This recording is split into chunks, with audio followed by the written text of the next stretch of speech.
With my ham bone that's usually left over from the Christmas dinner or Easter dinner, I always like to make a big pot of ham stock. So here are the ingredients if you'd like to jot them down. If not, I will also leave them below the video in the description area so you can copy those to your computer. So we're going to just start with a ham bone. I'll add that to my water. I'm also using a ham hock because I thought it would give it a little bit more flavor, but that's optional. I just happen to have it in my refrigerator.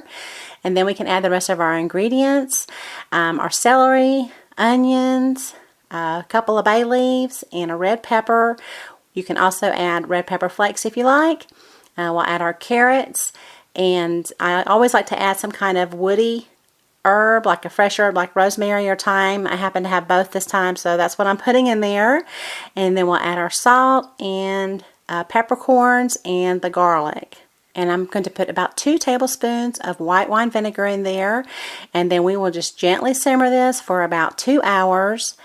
After about 2 hours, we can go ahead and remove our ham. I'm actually going to use some of the meat from this ham and return it to the stock after I've strained it, because I know I'm mostly going to use this for beans. So I will mark my jars which ones has the ham in it so that I can use that for beans. So we'll go ahead and just strain everything out, and then I'm going to freeze this. So I'm going to put them in mason jars, and you want to just fill them up about 3/4 of the way, or your jars will crack once they begin to freeze.